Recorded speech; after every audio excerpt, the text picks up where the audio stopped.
One of the surprising things about the Bible is that nowhere does it promise you that God will settle the score in your favor sometime during your lifetime. And nowhere does the Bible promise you that you will be vindicated this side of heaven, or that your culture around you will eventually wake up and begin supporting you and appreciating you for your values and virtues and your defense of what they know to be the truth. At the same time, it's rather surprising that the Bible doesn't give the believer the right to abandon culture and head for some mountaintop commune or some desert monastery. Instead, the inspired letters of Christ through his apostles to the church literally command us to unpack our lives right in the middle of our culture, where we're told never to expect anything in return for a godly demeanor or standards of excellence or of purity, but actually to expect fiery trials to besiege us in order to develop us, and we shouldn't be surprised when they show up. Peter will get to that eventually in chapter 4. What was surprising, though, I'm sure, to the early church were the commands of God through Peter to the New Testament believer in how to act and how to respond in the midst of a pagan culture. I don't think anything would have been more surprising to the early church than 1 Peter chapter 2, where we rejoin our study. So turn back there if you would. We read it and we think, yeah, I've read that. It really doesn't change all that much. Well, I believe it will, even to this day. But it was certainly a revolutionary teaching then. Frankly, as I read this text, I sort of imagine the believers in the churches where this would be read at some point, covering their mouths with their hands in startling surprise, maybe blinking hard once or twice or three times, maybe even hearing a gasp or two from the congregation. I mean, you go to verse 13, and we don't have time to really review everything, but let's go back since it's been a while. But he begins by saying, submit yourselves for the Lord's sake to every human institution, whether to a king as the one in authority or to governors as sent by him. And you think, wait a second. Jesus was crucified just a few decades earlier by the institution of government. Along with the institution of the governing Sanhedrin, the Jewish Supreme Court, they had all betrayed their role to uphold justice. In fact, the last governor that Jesus will see before he's brutally executed on the cross was a political weasel, a compromiser who washed his hands in a bowl of water as if to signify that he had nothing to do with the injustice that would not have happened had he not allowed it. That was the last governor Jesus saw before his death. In fact, not long after the church was birthed, months later on the day of Pentecost, when King Herod later on put one church leader to death, he saw it pleased his constituents. In other words, his approval ratings went through the ceiling, and he thought, this is great. And he arrested another one and planned to kill him. And that one was the one writing this letter, Peter. Did you forget about that king? And you barely get over your surprise, and you get to 1 Peter chapter 2 and verse 17. It starts out understandably, honor all people. Love the brotherhood, fear God. We like that. Honor the king. Wait, what? Show respect to the one in authority over you. You're not going to obey his command to violate Scripture, but show respect to his office, no matter what kind of king he is. And this would be surprising submission.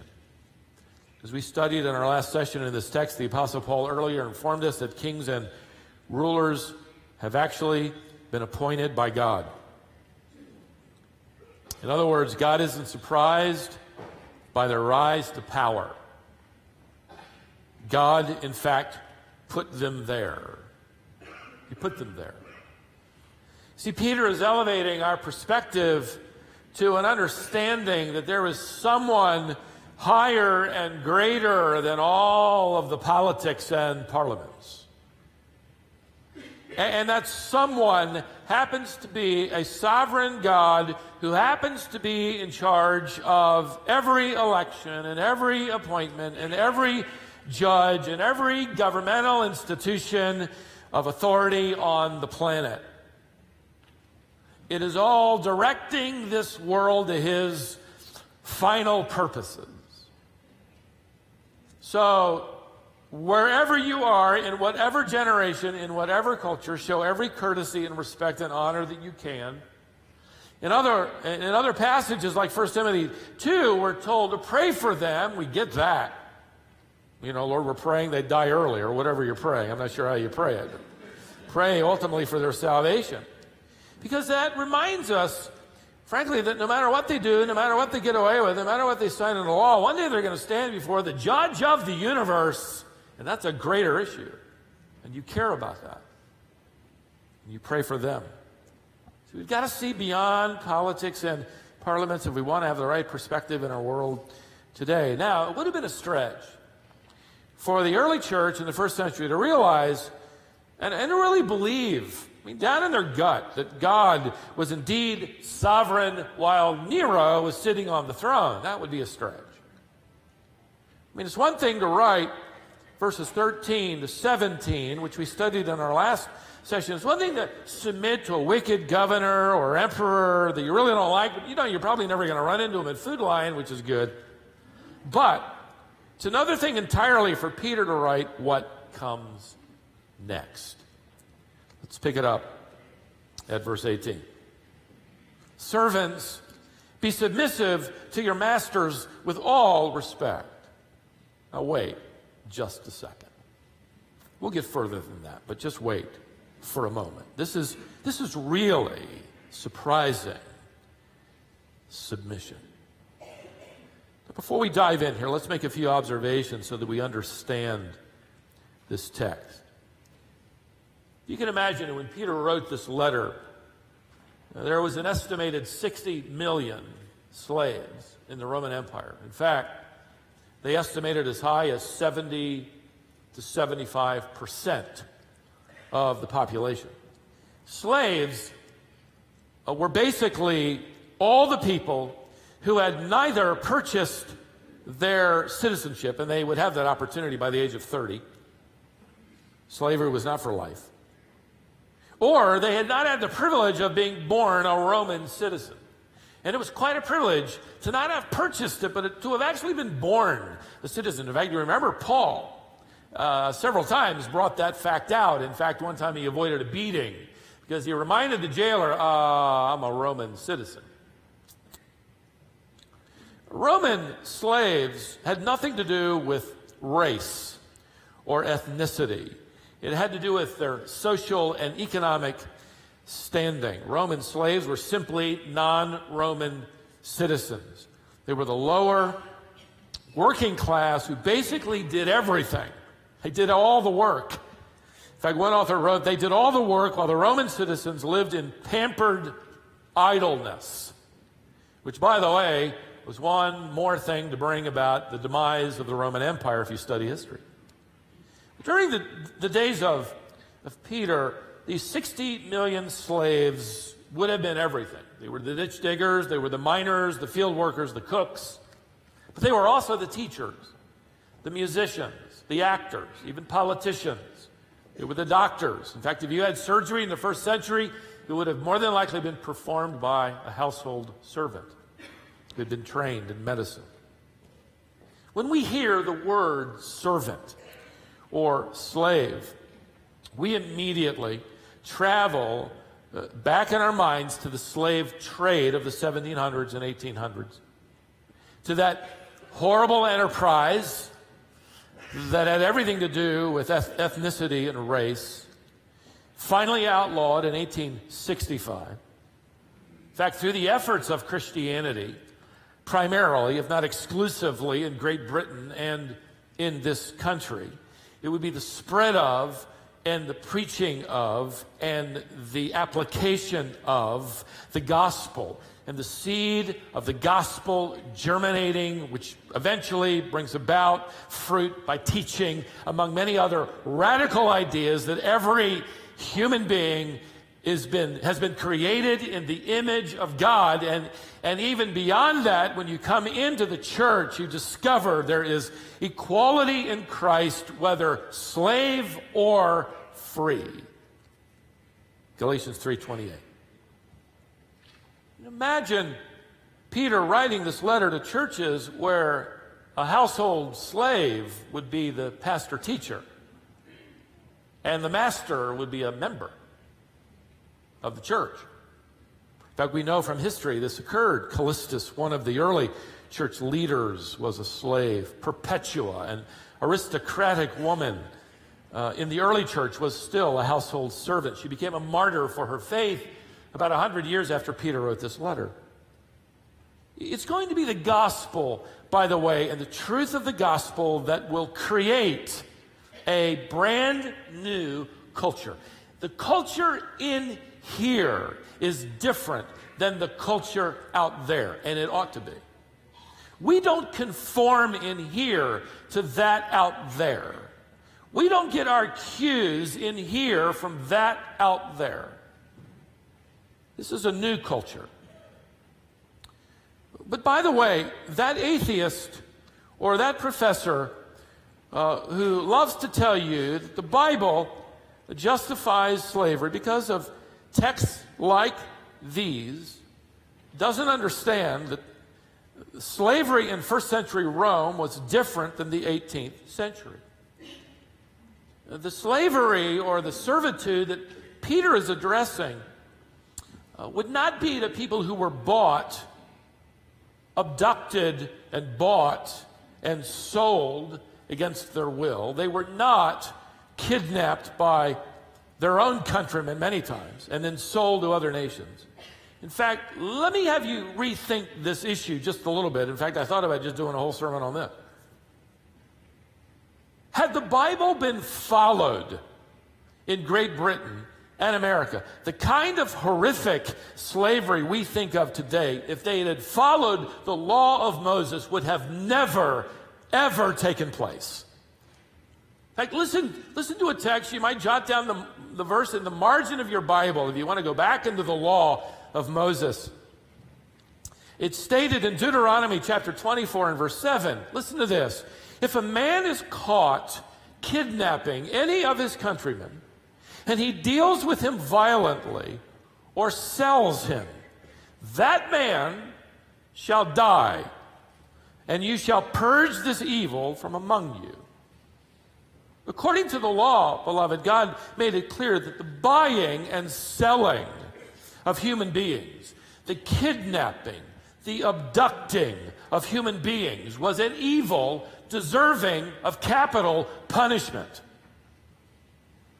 What about the New Testament? Well, if you look at the record, you discover Paul on one occasion is listing a list. I mean, all sin is sinful, but he lists sort of, some really bad ones.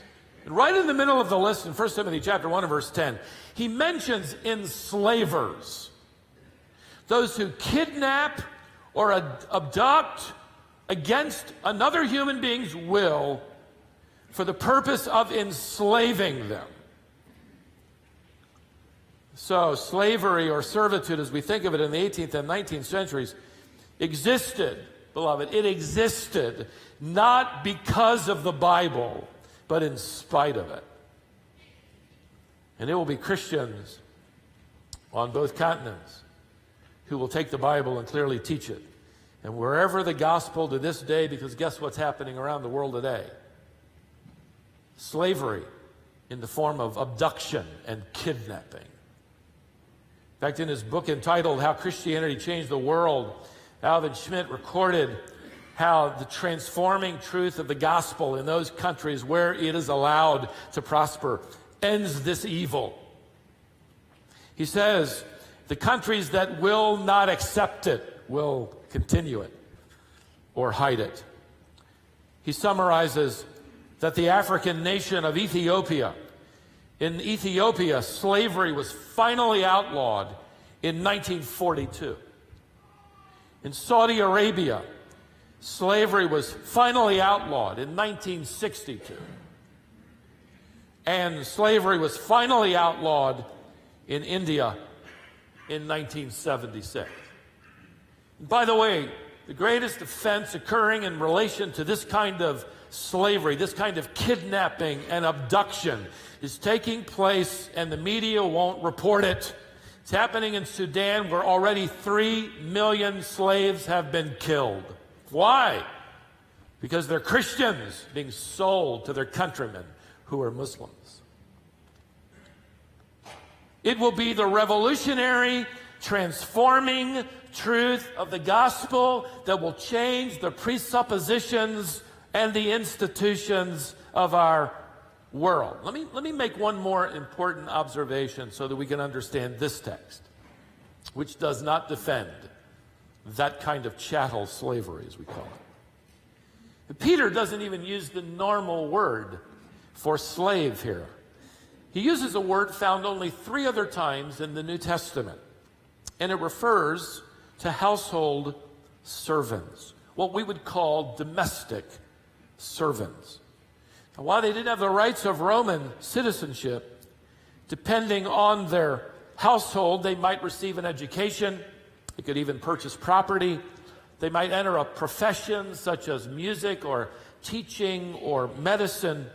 They could represent their household in a number of ways, depending on the benevolence of that household. I mean, think in your mind of a different kind of context. Think in your mind of the household staff of Downton Abbey, okay, where they do all the work, and the family of the house spends all their time, all day, drinking tea and changing clothes. Have you noticed that's all they do? Get that picture in your mind. That's Rome. This was, in some ways, like Joseph. He was abducted, and yet he entered a culture where he rose to be the household administrator for Potiphar. However, like Joseph in the first century, a servant, even a household domestic servant, still had no legal standing. His world could change at the whim of his master, whether brutal or benevolent. And Peter is going to address the employees of both scenarios. All right, let's go back to the basic command. Servants, verse 18, be submissive to your masters with all respect. Now, with that culture in mind, the text is easy to apply to every one of us in the 21st century in a free country. Because, as so many point out, this has to do with a relationship in a free country like ours of an employee to an employer, which is really bad news, because now we can't talk about something happening way back there. It's happening to you right now, and it has to do with your response and mine today.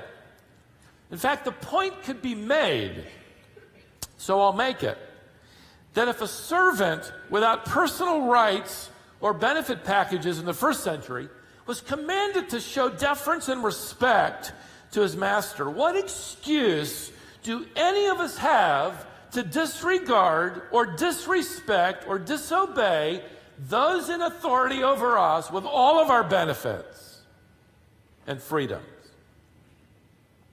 Now, maybe you're saying to yourself, I don't like the direction this is going. All of a sudden, I wasn't expecting this. And besides, Stephen, you obviously don't know anything about my boss or my supervisor, or my teacher. You have no idea how absolutely, utterly unreasonable they are.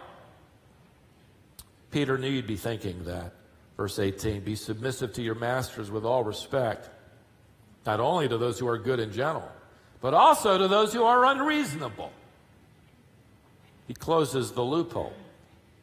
The word for unreasonable is skolios, which means crooked, hard to deal with, bent, like scoliosis, we use it, of the spine. It's bent. It's hard to live with. It can cause difficulty. That's what he's talking about. Let's face it, we naturally show respect to the manager who's easy to work for. We naturally submit to the supervisor who seems to appreciate our worth. We like working for them. We naturally submit to a boss who doesn't put on us more than that for which we volunteer. Now, look, you don't need a command to do that. You don't need a command to love the loving, to respect the respectful, to work hard out of appreciation for those who appreciate you. You don't need help with that. Peter doesn't have to write to any of us about that. What's not so easy is for you right now to know, and maybe you'd like me to know, but you know and you feel like you're trapped. Perhaps at this moment, that's what's going through your mind. That's how you feel about your job. There's no respect for you. You're constantly belittled. In fact, you might be serving a boss whose entire thinking patterns are just bent. I mean, you're wondering why in the world did he or she ever arrive at that position? They can't think straight. They're crooked. I read one author who now is a pastor, but he recounted the time when he was going through college and he served as an assistant in a hotel to the man who supervised all the food operations. His name, the boss, was George. George was hardworking, but he was loud, he was critical, he was abusive verbally, he played favorites. He divided everybody between either great friends or terrible enemies. There was no in between. The baker in this particular hotel was evidently one of his enemies. He didn't know why. Probably she knew more about food than he did. But at any rate, she did nothing that could ever please him. One day, he writes, she made apple cinnamon pancakes, and George sent his assistant, this man who's now a pastor, his young man, to bring some batter for him to taste and approve. And he tasted some of it and then said, "Send it back. It's not sweet enough." So I ran back to the baker, and she added some sweetener to it, and I ran it back to George. He tasted it, and then he thundered, "It's too sweet. Send it back." The third time she stood there and fumed, and she knew what was going on. And he said, I watched her just shake an empty container over the batter and wave the spoon in the air over her head and then hand it to me. And sure enough, I sent it back, and George said, "Now it's perfect." Maybe that's your boss. Maybe that describes him or her. I hope, beloved, it doesn't describe you, because I know I speak to many who are employers. What makes a mark for the gospel is living out this text with surprising submission to a man like George, respecting the disrespectful, being kind in response to the unkind, working hard for someone who will never slap you on the back and say, "Man, am I glad you're on the team. Great job." In fact, if they did, you'd faint. This is surprising submission. This is the kind of work ethic from the first century to the 21st century that will do more for the transformational power of the gospel to advance than 1,000 gospel tracts you leave on your boss's desk, or 1,000 invitations to church. And you're working out there in a world, by the way, and you know it, it treasures independence and autonomy and the demand of personal rights. I mean, people can find their lawyer's phone number quicker than a verse of Scripture, right? They love to criticize the authority, whoever it happens to be. It doesn't matter. Just that's the authority. So we're always against them. The workforce, as you know, is filled with complainers and demanders and people arguing over their assignments. And the question that Peter is not allowing any of us to skirt is, are we one of them? So you happen to know right now, as I'm preaching through this text, you know who it is in your workplace who's always chasing the promotion, who's always asserting themselves, Their idea of putting their best foot forward is kicking you out of the way. They're always undercutting the other employees. They're always criticizing the management. They're constantly self-promoting, self-applauding. The favorite topic of conversation is the deal they made, how great they are to the company, how dead this place would be without them. Has it ever occurred to you that we might be doing that with our children? Setting this kind of environment, complaining when they don't get put at the head of the line, following up on all their complaints. Do you like your teacher, honey? I mean, if my parents had asked me that question, do you think I would have ever said, yes, I love them? No. Following up, calling that teacher because they didn't give your child a better grade.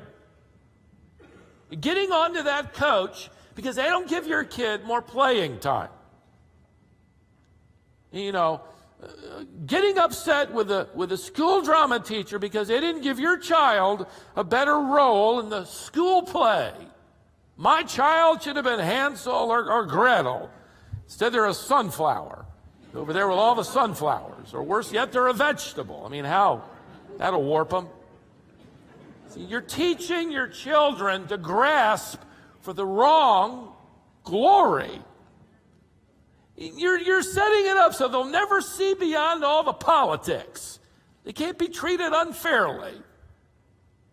They have to assert their rights. You're setting them up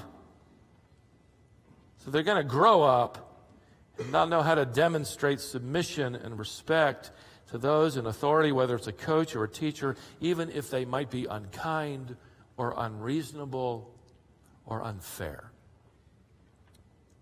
That's Peter's point. Learn, servants, those under authority, how to demonstrate respectful deference and humility on that playing field or in that classroom or in that boardroom or on that job site. I mean, this is going to be, do you realize how surprising you will be? How different. They know you didn't get promoted and they know you deserved it. And yet you responded with respect and grace. Peter hints at the resource, by the way, that makes this surprising submission possible. Verse 19, for this finds favor, that is, for this is commendable, if for the sake of conscience toward God, a person bears up under sorrow when suffering unjustly. How are you going to bear up under the sorrow of suffering unjustly? Notice, your conscience is turned toward God. In fact, the construction here can be understood to mean that the believer is able to bear up under sorrow because he is conscious of God. I like that understanding. You could render it because he is conscious of God. In other words, you are conscious of the fact that your boss is not George. It's God. And notice you bear up under the sorrow. That compound verb conveys the picture of something sustaining a weight that's placed on it, not succumbing to the load. It bears it. How? You are working under that load. You are submitting to that load with an awareness of God's presence. You are carrying a load, realizing He is carrying you. But don't miss it. You are suffering. Okay? And I don't want to trivialize it by, the sunflower thing. You are suffering. Unjustly. It's undeserved. It's unfair. It's unwarranted. It's unjustified. And that's when submission becomes really surprising. Might I add Christ-like, because that's where Peter's going to eventually take us. For our study, though, today, notice verse 20. Go there. For what credit is there if when you sin and are harshly treated, you endure it with patience? Sort of tongue-in-cheek, probably, a little chuckle. This is in contrast to suffering unjustly. I mean, it's one thing Peter writes to suffer unjustly, and it's another thing to be punished for wrongdoing. Don't say, oh, I'm being persecuted. Listen, when you get pulled over for running a red light after church today, that's not persecution by the state of North Carolina, okay? You're not suffering for your faith just because church and the speeding ticket happen on the same day, okay? You can't connect those. There is a big difference between persecution for doing the right thing and punishment for doing the wrong thing. When I was a kid, around the age of 12 or 13, during the summertime, my best friend in the neighborhood, he and I would spend all our hours outdoors, of course, and we would explore the woods near our subdivision until it grew dark. We had to come home.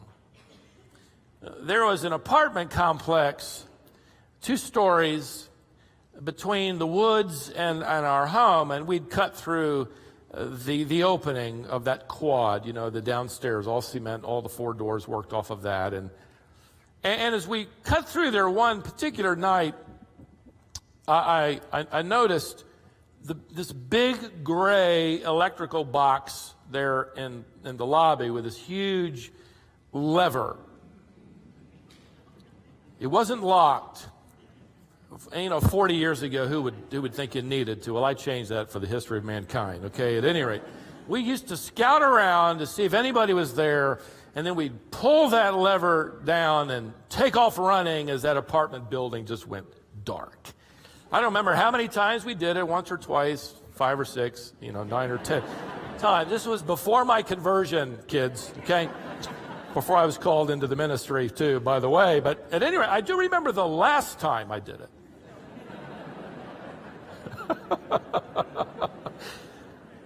The last time I did it, 2 guys, one of them, I remember, dressed in army fatigues, happened to be standing on the balcony just above where we raced underneath and out into the open. That night, they're standing there on that little balcony, 2nd floor. They heard that arm slam down. They saw their apartment go black. They put 2 and 2 together, and here we came racing out from underneath them. And I can still remember hearing, "Hey, you!" And I turned to look as we were running, and the guy wearing the fatigues just leapt over the balcony and landed on the ground like Sylvester Stallone and chased after us. We outran him. It's surprising, isn't it? Had we not outrun him, you'd have a different pastor today, I can tell you that. We would have been tortured, or punished, I should say, for doing something wrong. Now let's bring it into the adult world, okay? If your supervisor is always getting onto you for being late, doing a poor job, poor quality, having a bad attitude, that is not persecution. That's just punishment. That's a fair evaluation. In fact, he writes in verse 20, notice, what credit is there in that? The word for credit is used only here in the entire New Testament, and it's a word that signifies a fair evaluation, a good report. So Peter's basically saying, listen, you don't get credit. You don't get a good report when you make a nuisance of yourself. You don't get a good report when you're lazy or sloppy or tardy or you're resentful. You don't get credit just because your boss noticed you prayed, before you ate your lunch. It doesn't work that way. In fact, if that describes your work ethic and attitude, let me encourage you to stop praying in public. before you eat your lunch. Be far better for the advancement of the gospel if your boss never saw you bow your head. Try to represent God in 10 seconds to somehow make up for the fact that you're not representing him well from 9 to 5. Keep your Christianity a secret. There's no credit. There's no good report. It doesn't help anything. It certainly doesn't help Christianity. Notice verse 20. But if when you do what is right and you suffer for it, you patiently endure. See, that's for the person who tomorrow is going to go to the job site and you're the butt of the jokes. You know you're at the other end of all the innuendos. You're the result of the smirks. You're the holy Joe. You're the one who was in church. The boss will play favorites and you'll never make it. He resents your testimony. And all of it's traced back implicitly to the one you do represent with a good attitude and a respectful demeanor, and even that keeps you from joining in with the other employees because they don't appreciate that either. But without any superiority about you, without any chip on your shoulder, without any sense that I'm just better than all of you, you bear up. You patiently endure that as you depend on the Lord to carry you. Even then it doesn't let up. What does Peter say? At the end of verse 20, this finds favor with God. This is the ultimate bonus. This is the payoff. Can you see beyond? This is the payoff. The gracious commendation of God. See, we think that we're going to stand before the Lord one day, and maybe if we've been heroic, he'll say, well done. You ever thought about the fact that just working hard tomorrow receives his commendation? I love the way F.B. Meyer, a pastor of another generation, passed from England, who commented on this text, and he said, this kind of submission in the face of this kind of treatment produces a thrill of delight in the very heart of God. And from the throne, God stoops to say to you, thank you. Thank you. Can you imagine? Thank you for the way you handled that personal innuendo. Thank you for how you responded to that unkind word, that unfair assessment or assignment. Thank you for demonstrating what everybody around you knows is surprising submission. You live that way because you see beyond all the junk, all the politics. You know ultimately that you didn't write that term paper for George, Professor George. You wrote it for God. You didn't work hard with excellence on that assignment for boss man George.